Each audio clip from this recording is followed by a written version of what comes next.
What is up, y'all? It is your girl JoJo, and I'm here with the review for Ready to Love. This is season 7, episode 5 or 6. I can't remember. Oh, hold on, child. I got these retainers in. I know y'all don't look at me starting the review out with my foolishness already. All right, so let's talk about what happened on the show. So first of all, I want to get it out the way that nephew Tyler Perry gets on my nerves. He gets on my nerves, y'all. He gets on my nerves so bad. I want a guest host. I want a guest host for the next episode. I know it's too late. They already recorded. So we pick up where we left off with, y'all remember the gentleman was going at it about that lifeline. Demario really wanted to save his connection, but unfortunately, they do not reach a unanimous decision on using the lifeline. So Corvea is the one that ends up going. Why is Corvea shocked? She was like, I'm shocked. Why, Corvea? This is your second time in the bottom. You had to have known. A lot of her dates have not, well, I'm not going to say a lot of them haven't gone well, but I think she had to have known that it was probably going to be her. But it was her, and Demario just sitting off in the corner looking. And I like the way she handled it. She said that what is for her is for her, and if somebody really wants you, they will find their way back to you. So she's going to see if Demario finds his way back home. So she handles it well. I think it's good for Corvea. From the very beginning, I felt like what she wanted just was not on this show. I think Corvea is looking for a boss who is much like herself when it comes to getting the coin. And it's not that I don't think these gentlemen are like that. I do think some of them are, but not to the level that she is on it. I don't think so. I don't think her match was there, personally. I don't even think I'm not even sure if it's really Demario, but again, I wouldn't know that. I'm not on their intimate dates, but I still feel like Demario only moved Corvea into the number 1 position because he watched Jeffrey kiss. Oh boy. But y'all can let me know what y'all think about that. Nephew Tyler Perry lets them know that they got a nightcap off with at the marina when they get. I'm just like, boy, I would have been irritated because after being on that boat, my underarms sweating, trying to figure out if I'm gonna get sent home or not. Now you talking about I gotta go to the marina to have a nightcap. I gotta keep performing. It's hot. My makeup is, you know what? They in Miami. They used to it. But child, I would have been like, oh, I'm ready to go home. I done had enough for the day.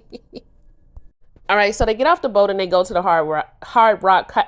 I could never say it. Hard Rock Cafe. Now, I didn't know they were going there. I don't remember nephew Tyler Perry saying they were going there, but Mario was tearing that food up. I said, y'all didn't feed Mario on the boat. But they get there and they're having a little brunch or whatever and having small talk about what just happened earlier.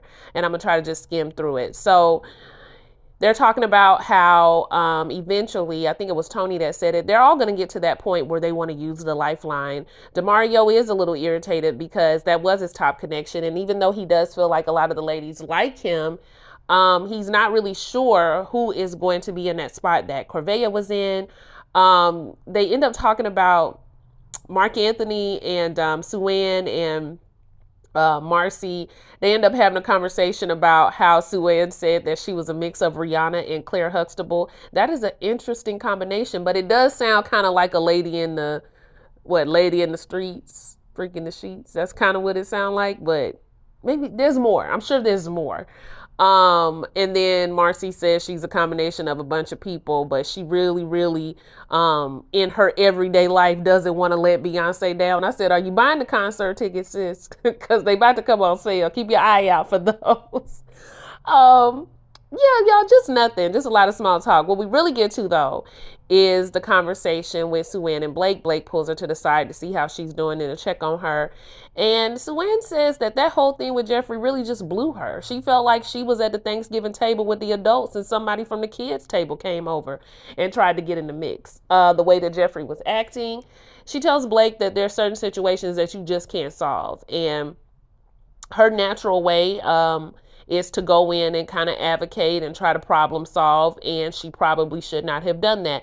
I agree. You should not have done that, Sue-Ann. That really was between Blake and Jeffrey, and I don't think you should have got in it. If Blake said that's not what happened, I probably would have just left it at that if you wanted to believe him about it.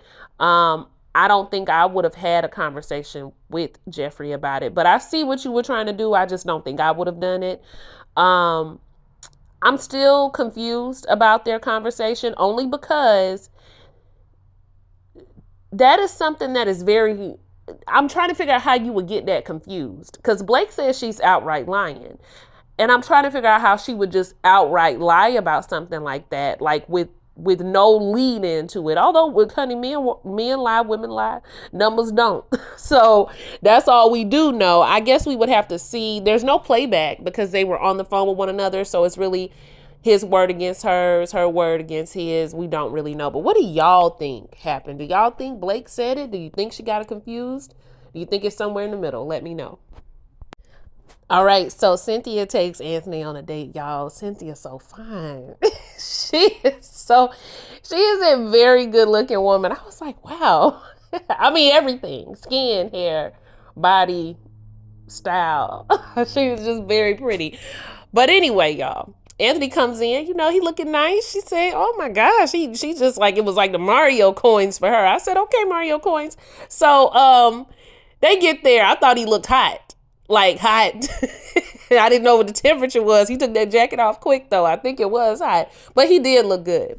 So they come in and he's asking Cynthia questions about what the future looks like for her and kind of what she's on these days. And she doesn't want to go through life by herself. She wants the marriage and she wants the family and she wants to do life with somebody. And he asked her about her brothers. He must be getting her confused with Sue Ann, because Sue Ann has 6 brothers. I think she's the youngest of 6. And Cynthia says she only has 1 brother, but she has a couple other sisters.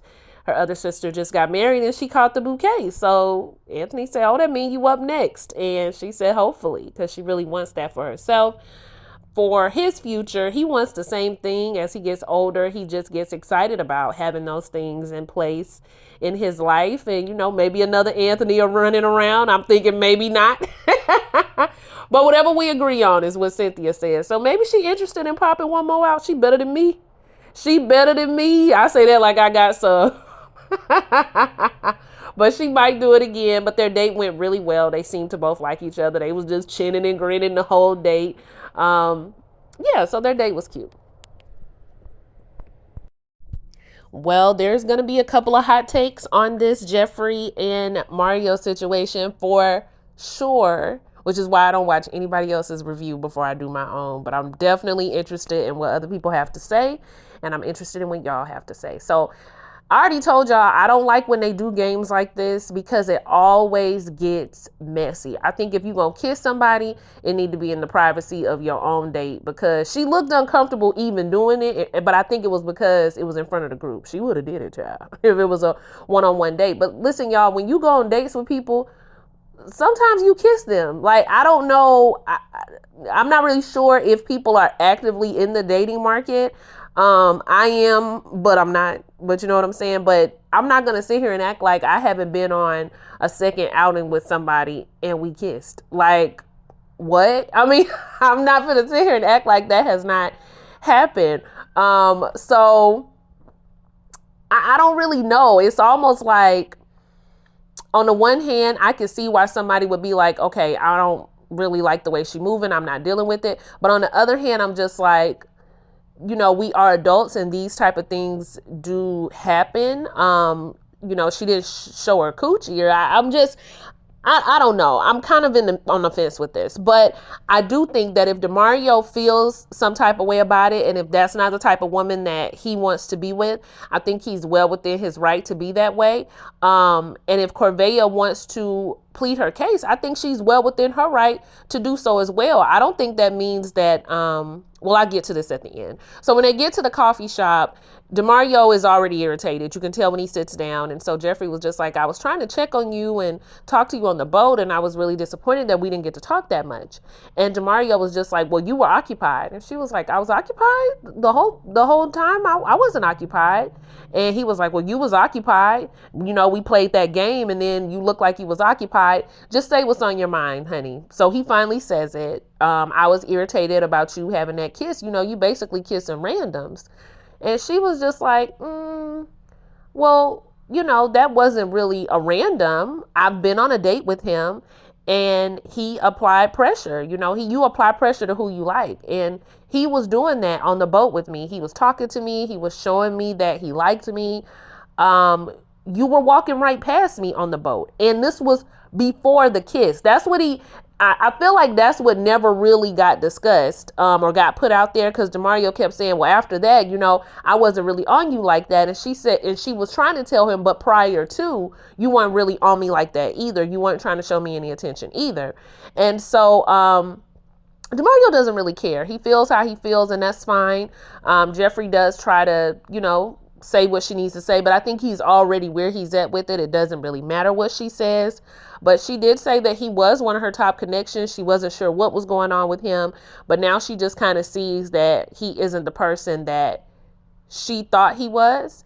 And she's just getting a different side of him, and he disqualified himself in her eyes, and you was already disqualified in his eyes. So I guess y'all just don't like each other anymore. But I think she did a good job of handling it and answering his questions.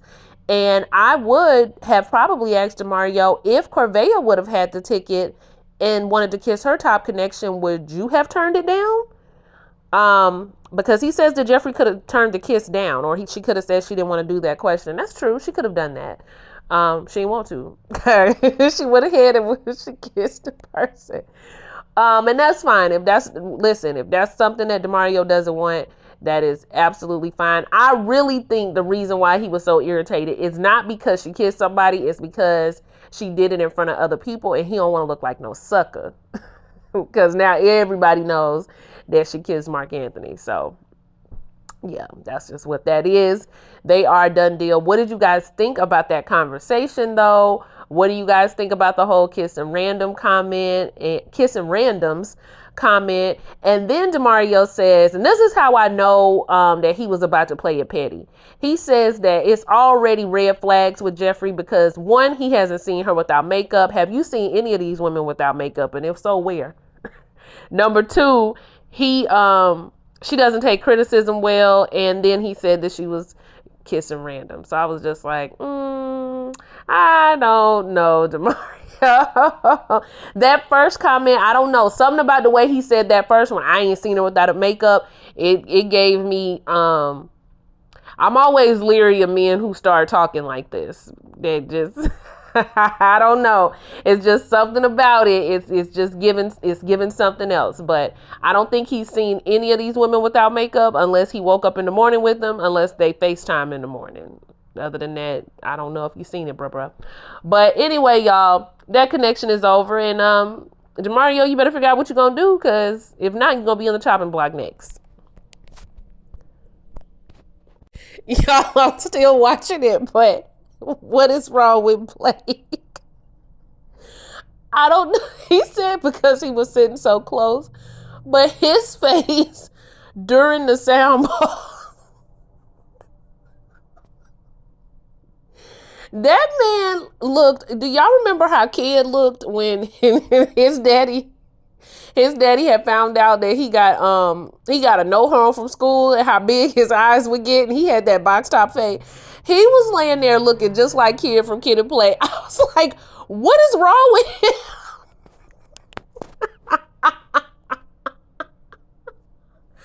Okay, I'm sorry. Let me get serious. Let me get back to it.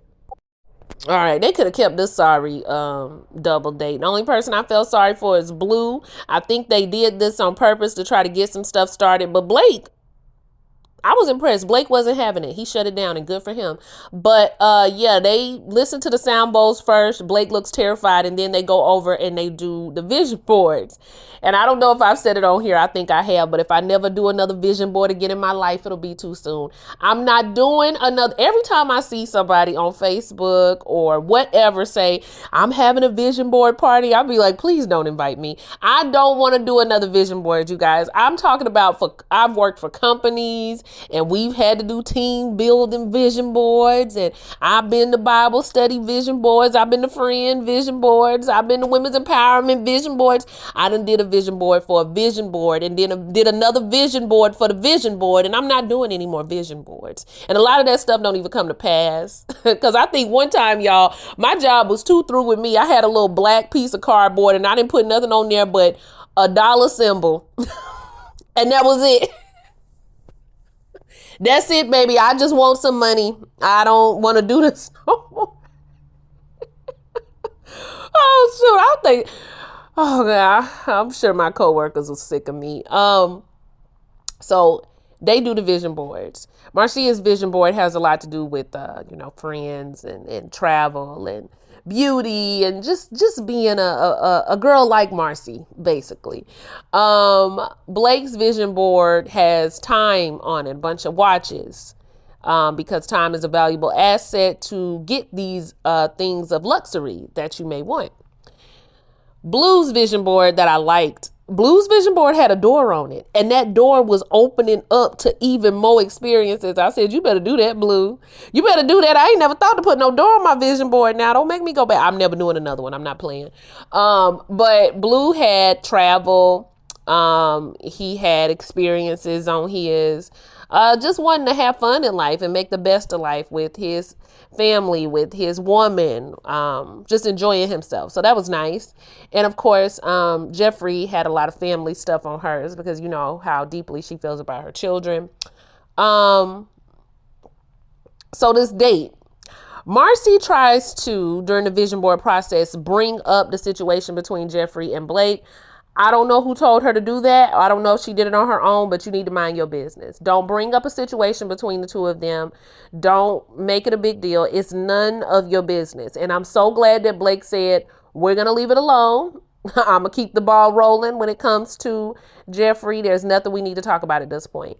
I feel like Jeffrey actually did want it to be a confrontation. She kept making little comments about how, well, you should just be able to be be with who you want to be with. Like, it shouldn't be a big deal. It shouldn't be anybody trying to pressure you to do anything else. And then she made a comment about his vision board, about how it just, is there any family in there? It just seems a little materialistic. I'm like, Jeffrey, leave this man alone.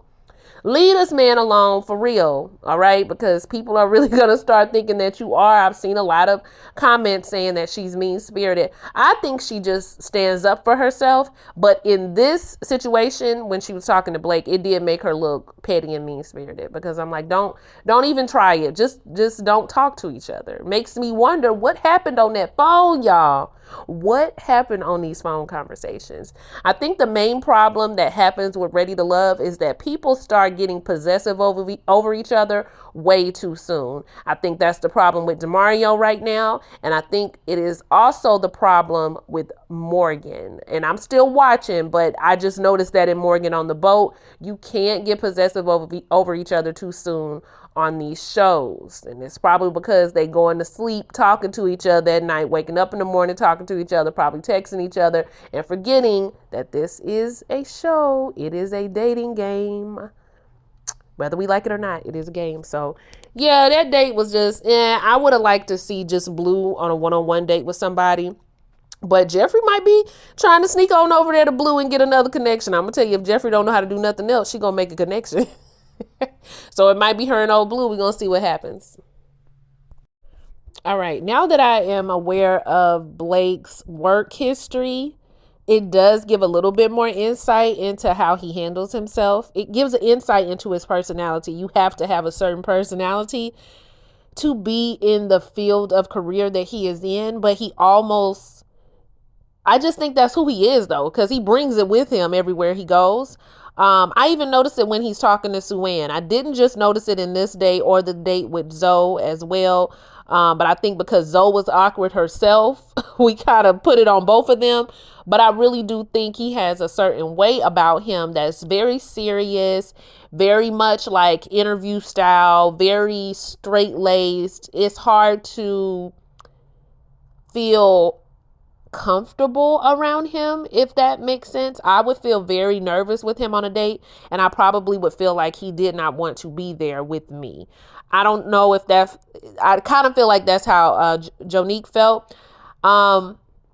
Ultimately, the two of them are not a good match. Jonique is very young, and I don't really mean in age, but just in where she is in her life. Is very much a, you know, she liked to have fun. She liked to turn up. You know, she coming in to liking makeup. It's just very like, you know, that's probably not something that a grown man is going to be interested in. But she's cute.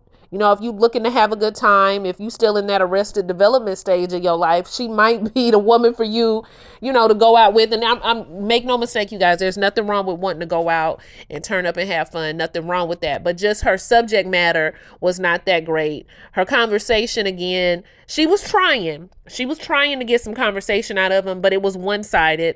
I didn't really feel like he was trying to learn anything about her. And regardless if you like somebody or not, I think it's rude to not ask people questions on a date.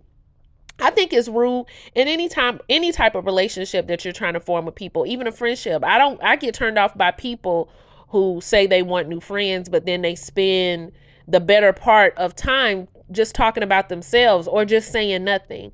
You know, you have to get to know people. It has to be reciprocal. And I don't feel like he was really reciprocating. He strikes me as one of those people, like, if I don't like you, I don't care. I'm not going to try to learn anything about you. I'm not really going to waste my time.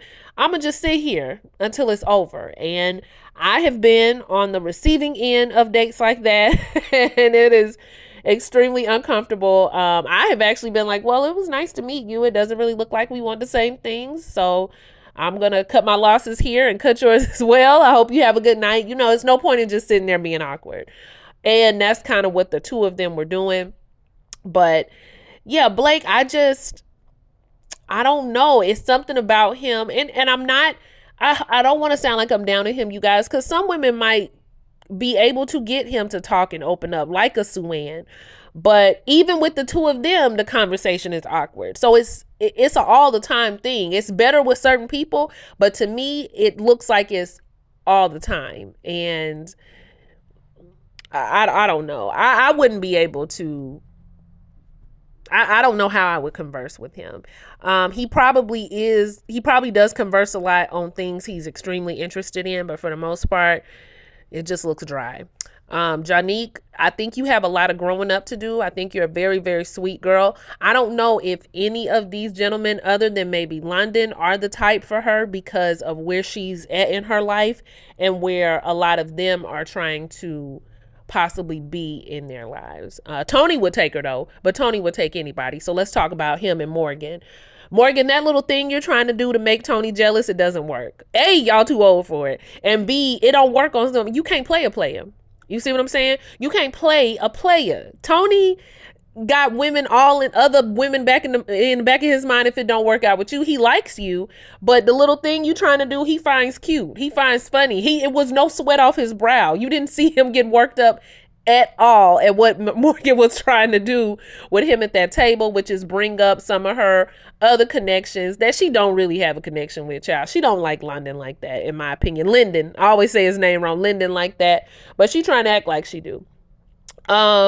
She's saying that she can't be mad at Tony for having other connections. She just wants to make sure that she maintains the connection with him.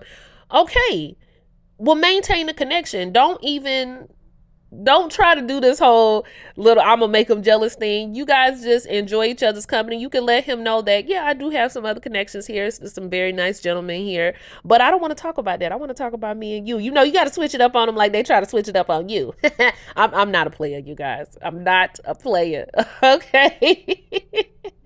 I'm just saying, you just got to kind of, you got to kind of play it how they play it, basically. But Morgan, don't do this, girl. Do not do this. But she said she want a man's man, and is his kids ready for a stepmama? I don't know. Do y'all think she coming off as wanting it too bad? She's giving me wanting it too bad, and I don't like it because you too cute for that, girl. You too player for that. Come on now. But y'all let me know what y'all think about Morgan and Tony, who got 4 other women in the back of his mind. You can't tell me otherwise. And oh my gosh, Blake and Jonique, what a disaster. All right, you guys. So we get to the end, and the women have to make a decision. They talk about who's in their top. I usually skip that part because it's always the same people. But who is in the bottom is going to be Demario, and it's going to be Blake. Jonique didn't like the way that their date went. Morgan said she felt similar vibes about Blake. They're not the only ones who've had those type of interesting dates with Blake. Even Mercedes says she gets him, but he's just not for her. When they bring up Demario, Jeffrey explains the situation and says she actually even got a text from Demario, where Demario was saying that he wanted to kind of resolve the issue. And that's when Sue-Ann pops in and was like, well, you did say you had a connection with him, right? And she was like, well, yes, but the energy has changed now that he's brought up, my children in this thing, and how would my children feel if I did this, or that. And Sue-Ann was just like, oh, okay. And she said, you seem to be an advocate for the men, right? I mean, you seem to swoop right in. And I know a lot of people are feeling the way that Sue-Ann does this, specifically the guys, but this is not something that you want. And ladies, we know this, right? I say the same thing all the time. Don't speak on your man. And Blake ain't even your man, but don't speak on your man, because if it's one thing that these guys will do, they will embarrass you. That's why I had to learn my lesson. I am not a my man would never. I am not one of those, because he would. Just when you think he would never, he would. Okay. And so I always say, I've never had anybody like approach me about my man, but if I did, I would just be like, that's something that we're going to have to talk about. I haven't heard anything about that. What I'm not going to do is say, oh no, my man would never do that. Oh honey, he would never, child. Don't do it. And Sue-Ann, it's specifically not good for you, because Blake is not even yours. And I personally don't think Blake is interested in anybody on this show, including Sue-Ann. But Sue-Ann is his only option. So to stay in the game, he is going to pursue it. He said he want a life of luxury. So this might help him get to it if he get to the top of this show, which it won't. Getting exposure on Ready to Love, I don't think has really worked for anybody like that. To bringing in the big bucks, but keep the dream alive. So anyway, they go on individual dates, and Demario, did he forget that they had eliminations? Demario say the same thing every time he meets somebody. I feel like me and you, we got a lot in common. What y'all got in common, Demario? So Jonique is talking to him about things that have went on in certain interactions that have happened, while Cynthia is talking to Blake about things that have gone on in certain interactions that have happened. And Cynthia was like, I get it that you're more of a straight shooter, you're more direct, you have more of that demeanor, but this is a dating competition, and it is about how you make a person feel. Boom. And I'm gonna come back to that, because that's true. And she was like, in that whole thing with Jeffrey, let's nip that in the bud, say what you got to say, and whoever don't like it, and we can move forward. So he says he had a very meaningful conversation with Cynthia. Jonique tells Demario that it's time for him to go. The ladies have decided he was not ready to love. So maybe he can head on home. Okay, to Corvea, because she said he might be coming home. So we'll see if that connection worked out between the two of them. But I just think Demario fell victim to what a lot of people fall victim to on Ready to Love. You're trying to be a little too possessive too early. And if you don't like something that somebody did, just state it. Don't start trying to put them down in the process or trying to take shots, because it always is going to look bad on you, which is why Jeffrey needs to get a hold of herself as well in the situation with Blake, because she's going to be next. Say what you got to say and move forward. So then, what was I about to say? Oh, I wanted to talk a little bit about this thing with Blake. I personally feel like we're offering Blake a lot of excuses. And this is why I say that. If a woman had a certain occupation, let's say she was a beauty guru, and she came on here and she was snobby and she was rude, and she just cared all about her hair and her makeup and her body, and she didn't care about anything else, and she talked to these men crazy. It was just like, I don't care what you're talking about, I'm beautiful, and I don't be giving men all these attention, I don't be giving in to their demands. You guys would be irritated with her. And you would not say, well, she works in the beauty industry, so that's probably why she's like that. She's a model, so that's probably why she's like that. It just wouldn't happen. I understand that Blake has worked in security. I understand that he's done anti-terrorism measures and all of that, which we all do. If you're in the military, we all do anti-terrorism measures. But his specifically is security. And I've met different people who work these kind of jobs, who've done counter drug, and I've met people like this, right? They still have a personality. You know, they still handle people a certain kind of way in their everyday life. They still know how to have a warm conversation. They still know how to deal with people without being dismissive. And so I just think that using an occupation is a cop-out, number one. Number two, it's okay for him to be direct. Blake has already stated the name of his game. Like, he's not finna be kissing behind. He not finna be simping behind these women.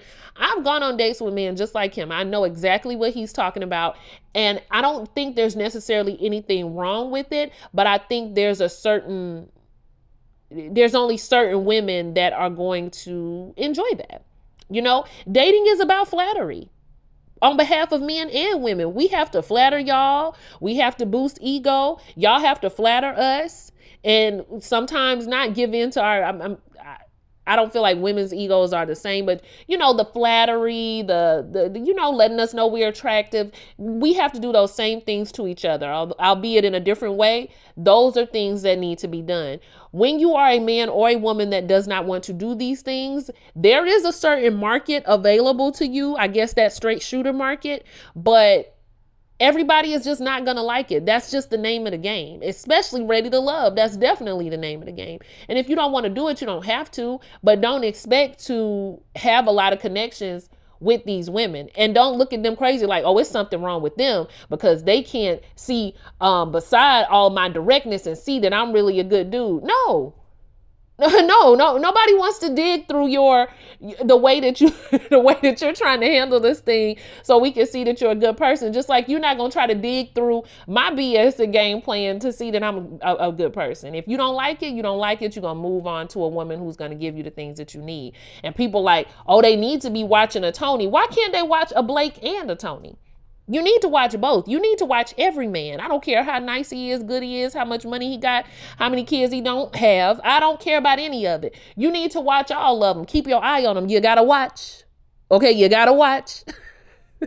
All of them. So I don't know why people act as if like, oh, well, you should want a straight shooter before you should want somebody that's flattering you. You can want somebody that flatter you and know when to straight shoot when it's time to straight shoot. Anyway, y'all. Child, I ain't no guru. And I'm not trying to be one. All I'm saying is stop giving people so many excuses.